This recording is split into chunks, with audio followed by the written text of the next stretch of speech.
Welcome to Bikash IQ. Bikash আইকিউতে তোমাদের জানাই আবারও স্বাগত। তো তোমরা জানো তোমাদের খুবই কাছাকাছি চলে এসছে পরীক্ষার দিন, তাই আমি তোমাদের জন্য বিকাশ আইকিউর তরফ থেকে আজকে ইসলামী ইতিহাস থেকে সম্পূর্ণ একটা এক্সাম ওরিয়েন্টেডভাবে নোট তৈরি করেছি এবং এই নোটটা তৈরি করেছি খলিফা আল হারুনের রশিদের যে টপিকটা আছে ওই অধ্যায় থেকে সম্পূর্ণ এক্সাম ওরিয়েন্টেড ভিভিআই গুরুত্বপূর্ণ নোট আমি তোমাদের আজকে প্রোভাইড করতে চলেছি। তো আশা রাখছি আজকের এক্সাম ওরিয়েন্টেডভাবে তৈরি করা এই নোটটি সম্পূর্ণ গুরুত্ব সহকারে তোমরা ক্লাসটা করবে। ক্লাসটি ভালো লেগে থাকলে তোমরা অবশ্যই একটা লাইক করবে আর বন্ধুদের মাঝে শেয়ার করতে একদমই ভুলো না। তো হারুন আর রশিদ থেকে যে সমস্ত গুরুত্বপূর্ণ এমসিকিউ তৈরি হবে সেই সমস্ত এমসিকিউর গুরুত্বপূর্ণ প্যাটার্ন তোমাদেরকে বুঝিয়ে দেবো। আর এখান থেকে অর্থাৎ তোমাদের এই টপিক থেকে তোমাদের এই হারুন আর রশিদের অধ্যায় থেকে যে সমস্ত এমসিকিউ হতে পারে সব কিন্তু আমি তোমাদের আজকে বুঝিয়ে দিতে চলেছি। তো শুরু থেকে ক্লাসটা করতে থাকো যাতে করে তোমরা একটুকুনো গুরুত্বপূর্ণ অপশানগুলো তোমরা যাতে না মিস করে ফেলো। তাই আমি তোমাদেরকে বলবো ভিডিওটা না টেনে সম্পূর্ণ মনোযোগ সহকারে করো আর তোমরা খাতা পেন কিংবা তোমাদের টেক্সট বইটা খুলে বসো যাতে করে সমস্ত গুরুত্বপূর্ণ পয়েন্টগুলো যাতে তোমরা দাগিয়ে নিতে পারো। তাই তোমরা অবশ্যই তোমরা খাতা পেন কিংবা তোমাদের টেক্সট বইটা নিয়ে বসো। তো শুরু করা যাক আজকের ক্লাসটা। হারুন আর রশিদ অর্থাৎ তিনি রাজত্ব করেছিলেন 170 থেকে 194 হিজরি এবং তিনি খ্রিস্টাব্দ বলতে গেলে 786 থেকে 809 খ্রিস্টাব্দ পর্যন্ত তিনি রাজত্ব করেছিলেন। তো মাত্র এই কয়েক বছরের ব্যবধানে তিনি নিজেকে এমন সম্প্রসারিত করেছিলেন যে আব্বাসীয় বংশের শ্রেষ্ঠ খলিফা হিসাবে তিনি পরিচিত লাভ করেছিলেন। তার রাজত্বকালটা আমরা দেখে নিয়েছি আর তার রাজত্বকালের যে প্রধান দিকগুলো সেটার একটা রূপরেখা তোমাদের দেখিয়ে দিই। দেখো, বিদ্রোহ দমন। তিনি কোন কোন বিদ্রোহ দমন করেছিলেন সেই সম্পর্কে একটুখানি চোখ বুলিয়ে দেখা যাক। বলেছে খারিজিদের বিদ্রোহ হয়েছিল, সেটা তিনি রাজত্বের প্রথম দিকে কয়েকটা বিদ্রোহ মোকাবিলা করতে হয়, যার মধ্যে খারিজি বিদ্রোহ উল্লেখযোগ্য। সেটা হয়েছিল 787 থেকে 88 খ্রিস্টাব্দ পর্যন্ত, অর্থাৎ 1 বছর হয়েছিল। মাসুল, আর্মেনিয়া ও আজারবাইজানে এই বিদ্রোহটা দেখা যায়। ঠিক আছে, তার পরবর্তী অংশ দেখো। আবু হুরাইরাকে তিনি মৃত্যুদণ্ড দেয় খলিফা হারুন আর রশিদ যখন তিনি মাসুলের বিদ্রোহ দমন করতে ব্যর্থ হয়ে পড়েন। তাই তোমাদের এখান থেকে প্রশ্ন হতে পারে যে খলিফা হারুন আর রশিদ কাকে কি জন্য মৃত্যুদণ্ড দেন, অর্থাৎ আবু হুরাইরাকে তিনি মৃত্যুদণ্ড দেন, তিনি বিদ্রোহীদের দমন করতে অক্ষম হয়ে পড়েন তাই জন্যে। তারপরে বলেছে ওয়ালিদ বিন আরিফকে পরাজিত ও হত্যা করার পর তার ভগ্নী লাইলা, তার ভগ্নীর নাম তোমরা জেনে রাখবে লাইলা, খারেজিদের নেতৃত্ব গ্রহণ করেন। লাইলা আরবীয় জোয়ান অফ আর্ক নামে পরিচিত ছিলেন। এখান থেকে তোমাদের গুরুত্বপূর্ণ এমসিকিউ তৈরি হতে পারে। দেখো যে আরবীয় জোয়ান অফ আর্ক কাকে বলা হয় বা ওয়ালিদ বিন আরিফের ভগ্নীর নাম কি, সব কিন্তু উত্তর হয়ে যাবে লাইলা। ঠিক আছে, তার পরবর্তী অংশ দেখে নাও। আলী বংশধরদের বিদ্রোহ। আলী বংশধরদের বিদ্রোহটা একটুখানি গুরুত্বপূর্ণ, তোমরা দেখে রাখতে পারো। হারুনের সময় আলীর অপর ভ্রাতা অর্থাৎ আলীর অপর ভাই অন্য ভাই ইয়াহিয়া দাইলাম প্রদেশে বিদ্রোহ ঘোষণা করেন 791 খ্রিস্টাব্দে। 791 খ্রিস্টাব্দে আলীর যে ভাই ছিল ইয়াহিয়া, সে কিন্তু কোথায় দাইলাম প্রদেশে বিদ্রোহ ঘোষণা করেন খলিফার বিরুদ্ধে। ফাজিল বার্মাকি কৌশলে তা দমন করেন। তখন সেই বিদ্রোহটা কে দমন করেছিল না, ফাজিল বার্মাকি। তার পরবর্তী অংশ দেখো। দ্বিতীয় নম্বর পয়েন্টে বলা হয়েছে যে সাম্রাজ্যের সংহতি ও শান্তি স্থাপন। কি বলেছে এখানে না, সাম্রাজ্য বিস্তার অপেক্ষা সংহতির জন্য প্রসিদ্ধ ছিল। অর্থাৎ খলিফা হারুন আর রশিদ সাম্রাজ্য বিস্তার জয় করার জন্য বেশি মনোযোগ দেননি। তার বেশি ইচ্ছা ছিল না যে সাম্রাজ্যের সীমানা বাড়াবো, আমার সাম্রাজ্যকে বিশাল করে দেবো। এটার থেকে তার বেশি ইচ্ছা ছিল বা তার বেশি শখ ছিল যে আমার সাম্রাজ্য যতটুকুনি আছে থাক, সেটাকে আমি সুসংগঠিত করব, সেটাকে আমি আরও উন্নত দেবো, আমি সেটাকে উন্নত করে আরও প্রসিদ্ধ করে তুলব। কাবুল ও শানবাদ আব্বাসীয় সাম্রাজ্যভুক্ত হয় এবং সীমানা হিন্দুকোষ পর্যন্ত বিস্তৃত হয়। তোমরা দেখে রাখতে পারো যে হারুন আর রশিদের আমলে কতদূর পর্যন্ত সাম্রাজ্য ছিল না, কাবুল ও শানবাদ পর্যন্ত ছিল আর এদিকে ছিল তোমার হিন্দুকোষ পর্বত পর্যন্ত বিস্তৃত হয়েছিল। তারপরে দেখো, এশিয়ার সীমান্ত অঞ্চলগুলোকে সাধারণ প্রদেশসমূহ হতে পৃথক করে আওয়াসিম বা সুরক্ষিত অঞ্চল নাম দেয়। আওয়াসিম বা সুরক্ষিত অঞ্চল নাম দেয় খলিফা হারুন আর রশিদ। ঠিক আছে, তোমাদের এটা দেখে রাখতে পারো যে আওয়াসিম কাকে বলা হয়। তখন তোমাদের লিখতে হবে এশিয়ার সীমান্ত অঞ্চলগুলোকে প্রদেশে ভাগ করে সেইগুলোকে আওয়াসিম নাম দেওয়া হয়। আওয়াসিম কথার অর্থই হচ্ছে যে সুরক্ষিত অঞ্চল। তারপরে বলেছে গ্রিকদের প্ররোচনায় খারাজি উপজাতীয়দের আর্মেনিয়া আক্রমণ কঠোর হাতে দমন করা হয়। 3 নম্বর পয়েন্ট তোমরা দেখে নাও যে আলী বংশধরদের প্রতি ব্যবহার, অর্থাৎ খলিফা হারুন আর রশিদ কি পরিমাণ কেমন ব্যবহার দেখিয়েছিলেন হযরত আলী রাদিয়াল্লাহু আনহুর বংশধরদের প্রতি। বলেছে আলী বংশীয়দের বিদ্রোহ আশঙ্কায় সর্বশ্রেষ্ঠ সাধু পুরুষ, আলী বংশীয়দের বিদ্রোহের আশঙ্কায় সর্বশ্রেষ্ঠ সাধু পুরুষ ইমাম মুসা আল কাজিমকে বন্দী করে তিনি বাগদাদে নিয়ে আসেন এবং কারাবাসেই তার মৃত্যু হয় 799 খ্রিস্টাব্দে। অর্থাৎ আমরা দেখতে পাচ্ছি এই পয়েন্টের মাধ্যমে যে হযরত আলী রাদিয়াল্লাহু আনহুর বংশধরদের প্রতি খলিফা হারুন আর রশিদের সেরকম কিন্তু একটা খুব ভালো মনোভাব ছিল বা সৎ ব্যবহার করেছিলেন সেটা জানা যায়নি। কারণ এখান থেকে আমরা দেখতে পাচ্ছি যে ইমাম মুসা আল কাজিমকে, যিনি আলী বংশধরদের একটা সর্বশ্রেষ্ঠ নেতা বা সাধু পুরুষ ছিলেন, তিনি কিন্তু তাকে বাগদাদে নিয়ে এসে বন্দী করেন এবং সে বন্দী থাকা অবস্থায় কিন্তু তার মৃত্যু হয়। ঠিক আছে, 799 খ্রিস্টাব্দে কিন্তু তার মৃত্যু হয়ে যায়। 4 নম্বর পয়েন্টে দেখা যাচ্ছে যে আফ্রিকার আগলিব শাসন, এটা খুব গুরুত্বপূর্ণ, তোমরা দেখে রাখবে। ঠিক আছে, আমি ভিভিআই দিয়ে 3টে স্টারও দিয়ে দিয়েছি, তোমরা দেখতে পাচ্ছ। আফ্রিকায় শান্তি স্থাপনের পর সেনাপতি হারসামার পরামর্শে ইব্রাহিম বিন আগলাবের ওপর বার্ষিক 40,000 দিনার প্রদানের প্রতিশ্রুতিতে শাসনভার ছেড়ে দেওয়া হয় 800 খ্রিস্টাব্দে। অর্থাৎ এই 800 খ্রিস্টাব্দেই কিন্তু আফ্রিকায় আগলিব বংশ কিন্তু প্রতিষ্ঠিত হয়ে পড়ে 800 খ্রিস্টাব্দে, তোমরা এটা মনে রাখবে। ঠিক আছে, আর তোমরা এটা দেখে রাখবে যে তাকে কি শর্তে আফ্রিকার শাসনভার ছেড়ে দেওয়া হয়। তাকে এই শর্তে ছেড়ে দেওয়া হয় যে তিনি 40,000 দিনার প্রদান করবেন প্রত্যেক বছর। তিনি 40,000 দিনার প্রত্যেক বছর খলিফাকে প্রদান করবেন, সেই শর্তে কিন্তু আফ্রিকার দায়িত্বভার তার উপর ছেড়ে দেওয়া হয় এবং তিনি স্বাধীনভাবে আফ্রিকার মধ্যে আগলাব বংশের প্রতিষ্ঠা করতে সক্ষম হয়েছিলেন। তখন থেকে আফ্রিকায় আগলিব বংশীয় শাসনের সূচনা হয় এবং উত্তর আফ্রিকা একটা স্বশাসিত এলাকা হিসাবে গণ্য হয়। 5 নম্বর পয়েন্টে বলা হয়েছে যে উত্তরাধিকারী মনোনয়ন এবং হজ পালন। 791 খ্রিস্টাব্দে জ্যৈষ্ঠপুত্র, এখানটা হচ্ছে 791 হবে, 1700 হয়ে গেছে, তুমি একটু ম্যানেজ করে নিও। 791 খ্রিস্টাব্দে জ্যৈষ্ঠপুত্র অর্থাৎ বড় ছেলে মোহাম্মদকে আল আমিন উপাধি দান করেন। আর 7 বছর পর অপর পুত্র তার অন্য পুত্রকে আবদুল্লাহকে মামুন উপাধি প্রদান করে দ্বিতীয় উত্তরাধিকারী হিসাবে মনোনীত করেন।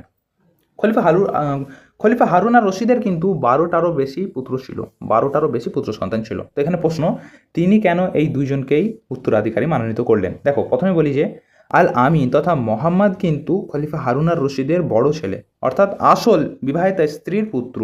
আর আল মামুন কিন্তু হারুন আর রশিদের দাসীর যোগ্য এবং অর্ধবিবাহিত স্ত্রীর সন্তান ছিলেন, তাই কিন্তু তিনি এই দুইজনকে উত্তরাধিকারী মনোনীত করেছিলেন। এবার প্রশ্ন হচ্ছে যে বাকি সন্তানগুলোর কি হলো?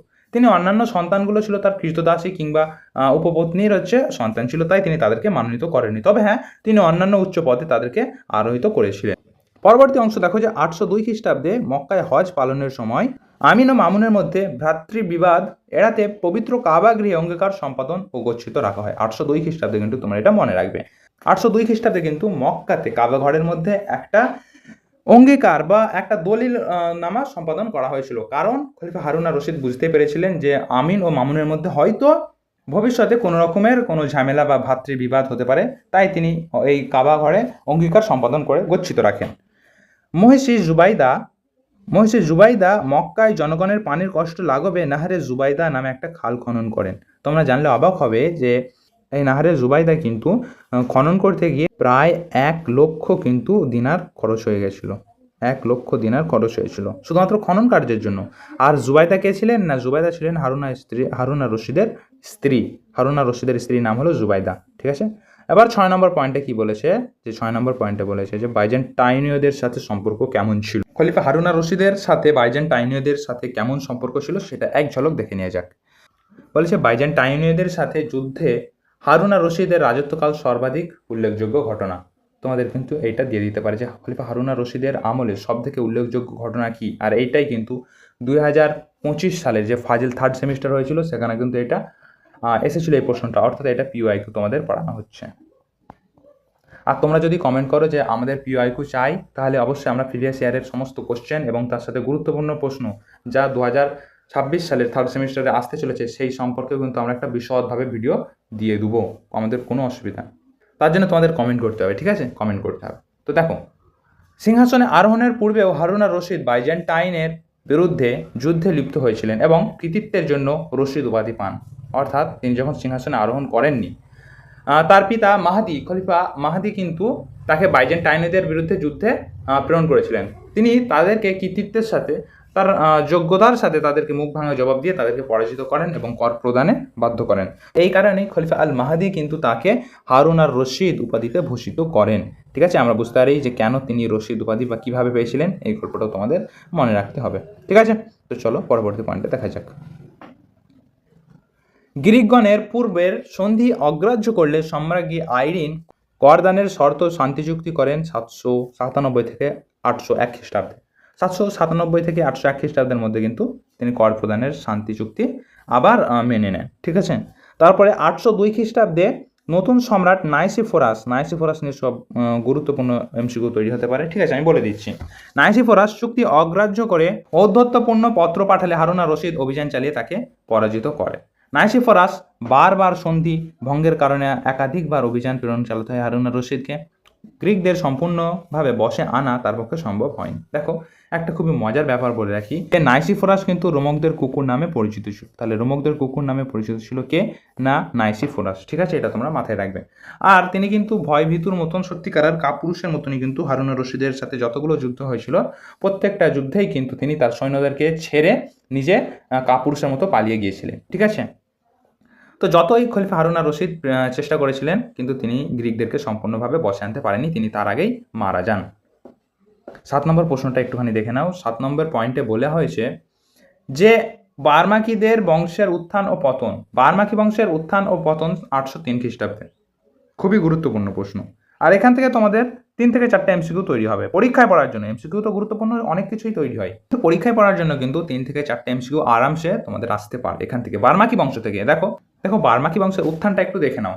খালেদ বিন বার্মাক ছিলেন পারসিক এবং তার পিতা ছিলেন বৌদ্ধ বিহারের প্রধান পুরোহিত। খালিদ যখন ইসলাম ধর্ম গ্রহণ করে আব্বাসী আন্দোলন গুরুত্বপূর্ণ ভূমিকা রাখেন। আর সাফা তাকে সর্বপ্রথম উজির পদে নিয়োগ করেন। এখান থেকে প্রশ্ন হতেই পারে, আমার আর বলার কিছু নেই, তোমরা জানতেই পারছো। সর্বপ্রথম উজির কাকে নিয়োগ করা হয়? না, খালিদ বিন বার্মাকে। খালিদের পুত্র ইয়াহিয়া হারুনের গৃহশিক্ষক ছিলেন আর হারুন তাকে পিতা বলে ডাকতেন। দেখো, এখান থেকে খুবই গুরুত্বপূর্ণ মোস্ট বিবিআই তোমাদের এমসিকিউ তৈরি হয়ে যাচ্ছে যে খালিদ কাকে পিতা বলে ডাকতেন, বা খালিদ কাকে নকল পিতা বলে ডাকতেন। ইয়াহিয়া বিন খালিদকে কিন্তু হারুন আর রশিদ নকল পিতা বলে ডাকতেন। আর হারুন আর রশিদেরই গৃহশিক্ষক ছিল ইয়াহিয়া বিন বার্মাক। খলিফা হারুন তাকে উজিরের পদে যোগদান করেন, অর্থাৎ তার গৃহপিতা ইয়াহিয়া বিন বার্মাকিকে খলিফা হারুন আর রশিদ উজির পদে নিয়োগ করেন। ইয়াহিয়ার পুত্র ফজল ও জাফর বিভিন্ন গুরুত্বপূর্ণ পদে সাম্রাজ্যের সংহতি ও সমৃদ্ধি বাড়ান। জাফর হারুনের অন্তরঙ্গ বন্ধু ছিলেন এবং প্রধান উজির হন। আর জাফরও কিন্তু তাকে ভাই বলে সম্বোধন করতেন, আর হারুন আর রশিদও কিন্তু জাফরকে নিজের পালিত ভাই বলে সম্বোধন করতেন। ঠিক আছে, তার পতনটা দেখে নাও একটু। পতনে কি বলা হয়েছে না, আকস্মিকভাবে এক রাতে জাফরকে মৃত্যুদণ্ড দেওয়া হয় এবং ইয়াহিয়া ও তার 3 পুত্রকে বন্দী করা হয়, তাদের সম্পত্তি বাজেয়াপ্ত করা হয়। এই কারণটা কি? পতনের কারণে বলেছে হারুনের ভগ্নী আব্বাসার সাথে জাফরের গোপন বিবাহ ঐতিহাসিকদের মতো বিতর্কিত। যে ঐতিহাসিকরা নানান মত দিয়েছেন তার মধ্যে কিন্তু এই নিয়ে বিতর্ক আছে, কিন্তু তাও একটা ভাবে সন্দেহের বশে বলা যায় যে হারুনের ভগ্নী যে ছিল আব্বাসা, তার সাথে কিন্তু জাফরের গোপন বিবাহ হয়েছিল। তাই জন্যেই কিন্তু একটা অন্যতম প্রধান কারণ। 2 নম্বর কারণ হচ্ছে যে বার্মাকিদের অগাধ সম্পত্তি ও অতিরিক্ত প্রভাব প্রতিপত্তি। ইবনে খলদুন মত প্রকাশ করেন। ইবনে খলদুন বলেন যে বার্মাকিদের অগাধ সম্পত্তি হয়ে পড়েছিল এবং তাদের বিশাল খলিফার থেকে নাকি বেশি প্রভাব প্রতিপত্তি হয়ে যাচ্ছিল, তাই তিনি তাদেরকে দমন করতে বাধ্য হন। 3 নম্বর পয়েন্টে বলা হয়েছে রাজ্যের অসীম ও উচ্চ পদস্থ কর্মচারীদের শত্রুতা। রাজ্যের যে আমির ও উচ্চ পদস্থ কর্মচারী ছিল তাদের কিন্তু হিংসা হতে লাগলো এই বার্মাকিদের এত অতিরিক্ত প্রভাব প্রতিপত্তি এবং সম্পত্তিতে। তাই তারা খলিফার কানে বিষ ঢুকিয়ে দিল যে এদেরকে অবিলম্বে দমন করা আবশ্যক হয়ে পড়বে, নয়তো খলিফার জন্য সে বিপদের কারণ হতে পারে অদূর ভবিষ্যতে। ঠিক আছে, তার পরবর্তী পয়েন্টটা দেখে নাও। বার্মাকিদের আলী বংশের প্রতি সহানুভূতি এবং হারুনের সন্দেহ। আচ্ছা, বার্মাকিরা কিন্তু আলী বংশের প্রতি সহানুভূতি প্রদর্শন করেছিলেন এবং হারুনের এটা সন্দেহ হয়েছিল যে আরে বার্মাকিরা হয়তো আলী বংশের সাথে মিলে আমাকে দমনের জন্য, আব্বাসীয় বংশকে শেষ করার জন্য হয়তো কোনো গোপন ফাঁদ আসে, তাই কিন্তু তিনি দমন করে দিয়েছিলেন। তার পরের পয়েন্টটা বলেছে আব্বাসীয় খেলাফতের স্বেচ্ছাচারী চরিত্র। 8 নম্বর পয়েন্টে আমরা যে দেখতে পাচ্ছি খলিফা হারুন আর রশিদ কিভাবে মারা যান। খলিফা হারুন আর রশিদের ফলে এই মৃত্যুর ফলে কিন্তু ভীষণ লোকসান হয়ে যায় আব্বাসীয় বংশের। ঠিক আছে, আমরা স্টেপ বাই স্টেপ ধাপে ধাপে দেখবো। দেখো, 808 খ্রিস্টাব্দে খোরাসানের বিদ্রোহ দমনের উদ্দেশ্যে যাত্রা করে পারস্যের তুস নগরীর উপকণ্ঠে সানবাদ নামক স্থানে অসুস্থ হয়ে পড়েন খলিফা হারুন। 4 জমাদুস সানি অর্থাৎ 193 হিজরি এবং 809 খ্রিস্টাব্দে শনিবার সানবাদ নামক স্থানে তার মৃত্যু হয়। তোমরা হিজরি সনটা এবং খ্রিস্টাব্দটা মনে রাখবে যে 809 খ্রিস্টাব্দে মারা যান, আর তিনি সানবাদ নামক স্থানে শনিবার রাতে কিন্তু সেখানে মারা যান। তারপরে পয়েন্টটা দেখে নাও যে সুন্নি মতবাদের উৎপত্তি। এই সুন্নি মতবাদের উৎপত্তি কিভাবে হয় সেই সম্পর্কে আমরা দেখে নিতে চলেছি। বলেছে তার রাজত্বকালে প্রধান কাজী আবু ইউসুফ কর্তৃক ইসলামী আইনশাস্ত্রের হানাফি মতবাদ একটা গঠনমূলক আধার ধারণ করেন। মানে তার রাজত্বকালে প্রধান কাজী আবু ইউসুফ কর্তৃক ইসলামী আইনশাস্ত্রে হানাফি মতবাদের একটা প্রধান গঠনমূলক আকার ধারণ করে। এই তার প্রধান কাজীর নাম কি ছিল, তোমাদের এটা পড়তে পারে যে প্রধান কাজী ছিল আবু ইউসুফ। ঠিক আছে, তিনি হানাফি মতবাদের একটা গঠনমূলক আকার প্রদান করেন। তারপরে বলেছে খলিফা হারুনের পৃষ্ঠপোষকতা গোঁড়া মুসলমান বা সুন্নিদের ইসলামী আইন বিজ্ঞানের উদ্ভব পথ প্রশস্ত করেছিল। খলিফা হারুন আর রশিদের পৃষ্ঠপোষকতা গোঁড়া মুসলিম বা সুন্নিদের ইসলামী আইন বিজ্ঞানের উদ্ভবের পথ প্রশস্ত করেছিল। ঠিক আছে, শেষ পয়েন্ট 10 নম্বর পয়েন্টটা দেখার আগে আমি তোমাদের বলে রাখি যে তোমরা জানো তোমাদের এইচএস থার্ড সেমিস্টার কিন্তু সম্পূর্ণ এমসিকিউ বেসিসে পরীক্ষা হতে চলেছে। তাই এমসিকিউ বেসিসে তোমরা যখন পড়বে তখন তোমাদের কিন্তু একটা দানা বেঁধে যায় মনের মধ্যে যে কোনখান থেকে বোর্ডের তরফ থেকে প্রশ্ন হতে পারে, সেটা কিন্তু তোমরা জানো না। তাই আমি তোমাদের সাজেস্ট করবো যে তোমরা অবশ্যই কিন্তু তোমাদের টেক্সট বুকটাকে খুঁটিয়ে খুঁটিয়ে পড়ো, যাতে করে তোমাদের প্রত্যেকটা লাইন তোমাদের মাথার মধ্যে গেঁথে থাকে। আর সেই সমস্ত খুঁটিয়ে খুঁটিয়ে পড়ার জন্যই কিন্তু বিকাশ আইকুর তরফ থেকে তোমাদের সাজেশন পোস্ট করা হবে। তোমরা স্ক্রিনে দেখতে পাচ্ছ এই নাম্বারটাই কিন্তু তোমরা স্ক্রিনে থাকা এই নাম্বারটাই কিন্তু যোগাযোগ করে আমাদের কাছ থেকে সমস্ত রকমের এমসিকিউ বেসিসের সম্পূর্ণ এক্সাম ওরিয়েন্টেড ভাবে যে সাজেশন আছে সেইগুলো তোমরা কিন্তু নিয়ে নিতে পারো। জাস্ট আমাদেরকে তোমরা শুধু মেসেজ কিংবা হোয়াটসঅ্যাপ করবে। ঠিক আছে, তো দেখো বলেছে যে হারুন আর রশিদের কৃতিত্ব ও চরিত্র, তিনি কোন কোন কৃতিত্ব প্রভাবিত করেছিলেন এবং তার চরিত্র কেমন ছিল। শ্রেষ্ঠত্ব, প্রথমে কিন্তু আমরা শ্রেষ্ঠত্ব দেখে নেব। আব্বাসীয় খলিফাদের মধ্যে সর্বশ্রেষ্ঠ এবং পৃথিবীর শ্রেষ্ঠ নরপতিগণের অন্যতম ছিলেন তিনি। এমনও তো কথায় আছে যে তিনি নাকি পৃথিবীর শ্রেষ্ঠ, এবং এমনকি ফ্রান্সের শার্লেমন এবং আরও গ্রিক বা বাইজেন্টাইনদের আরও অন্যান্য নাইসোফরাস বা বলস অন্যান্য সম্রাটদের থেকে তিনি কিন্তু এমনও কথাই আছে যে ফ্রান্সের শার্লেমনের থেকেও কিন্তু তিনি বেশি শ্রেষ্ঠ ছিলেন এবং বেশি ধনপতি নরপতি ছিলেন। ঠিক আছে, দেখো তার রাজত্বকাল আব্বাসীয় খেলাফতের স্বর্ণযুগ হিসাবে পরিচিত হয়। খুব খুব গুরুত্বপূর্ণ একটা এমসিকিউ এখান থেকে তৈরি হয়েছে যে আব্বাসী বংশের স্বর্ণযুগের রাজত্বকাল হিসাবে কোন খলিফার খেলাফত পরিচিত। তখন তোমাদের লিখতে হচ্ছে হারুন আর রশিদের খেলাফত কিন্তু স্বর্ণযুগ হিসাবে পরিচিত। ঠিক আছে, পিকে হিট্টি তাকে পাশ্চাত্যের শার্লেমন এর চেয়ে বেশি অধিকতর শক্তিশালী ও উন্নতর সংস্কৃতির অধিকারী বলেছেন। পিকে হিট্টি এই কথাটা বলেছেন। সমর কুশলী অর্থাৎ তার যুদ্ধের বিদ্যা কেমন ছিল। কঠোর হস্তে বিদ্রোহ দমন করেন তিনি এবং বাইজেন্টাইন সম্রাটের বিরুদ্ধে সফল অভিযান পরিচালনা করেন খলিফা হারুন। প্রজারঞ্জক খলিফা, এখানে বলা হয়েছে যে প্রজারঞ্জক খলিফা কি, অর্থাৎ সাম্রাজ্যের শান্তি ও নিরাপত্তা বিধানে সচেষ্ট ছিলেন তিনি। মসজিদ, স্কুল, কলেজ, হাসপাতাল মানে বিমারিস্তান এটা দাগিয়ে রাখবেন, হাসপাতাল মানে বিমারিস্তান ও রাস্তাঘাট নির্মাণ করেন। তিনি প্রজাদের জন্য কি কি কাজ করেছিলেন, তিনি এই সমস্ত কাজ করেছিলেন বা এই সমস্ত কিছু নির্মাণ করেছিলেন। তারপরে বলেছে বাগদাদ নগরের ঐশ্বর্য কী ছিল।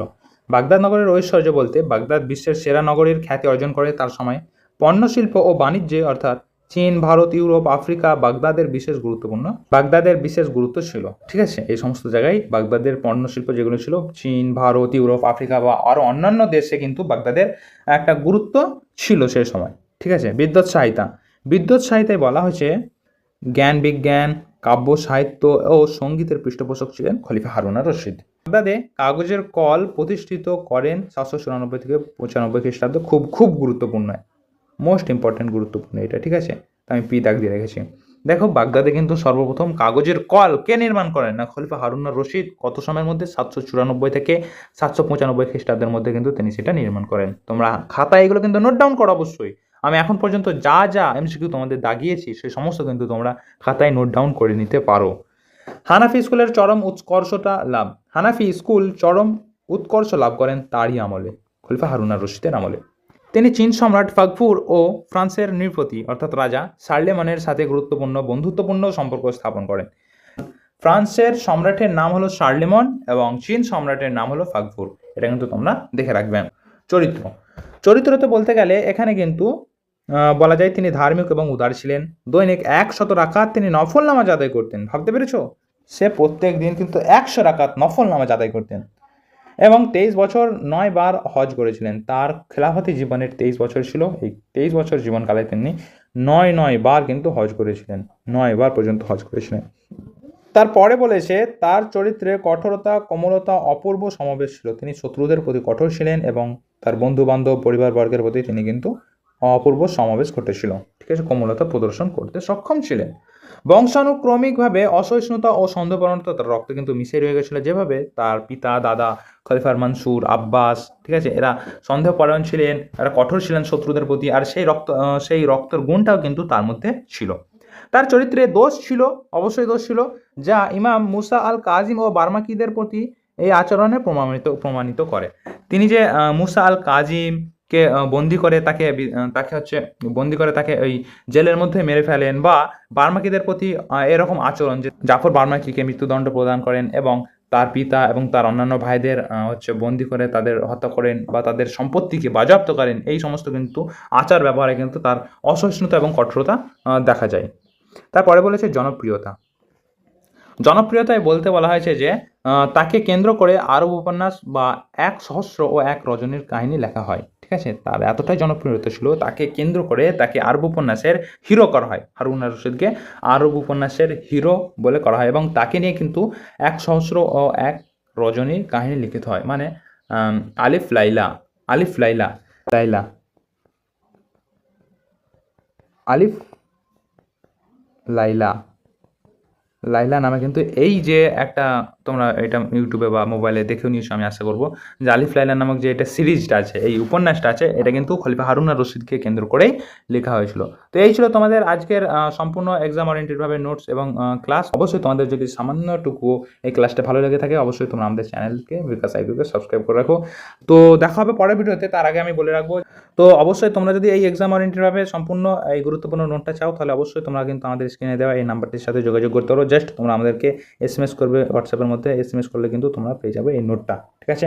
তো এরকম ধারাবাহিকভাবেই কিন্তু তোমাদের জন্য আমরা প্রস্তুত করেছি অনেকগুলো ক্লাস। তো অবশ্যই তোমরা কিন্তু আমাদের চ্যানেলের সাথে জুড়ে থাকো এবং দেখতে থাকো বিকাশ আইকিউ। আর তোমরা যারা নতুন এসেছো আমাদের চ্যানেলে সাবস্ক্রাইব করে দিও, কারণ তোমরা জানো বিকাশ আইকিউ সম্পূর্ণ এক্সাম ওরিয়েন্টেডভাবে সমস্ত কিছু এডুকেশনাল কন্টেন্ট প্রোভাইড করে থাকে। তাই তোমরা যারা নতুন এসেছো অবশ্যই আমাদের চ্যানেলকে সাবস্ক্রাইব করে রেখে দিও। Thank you so much.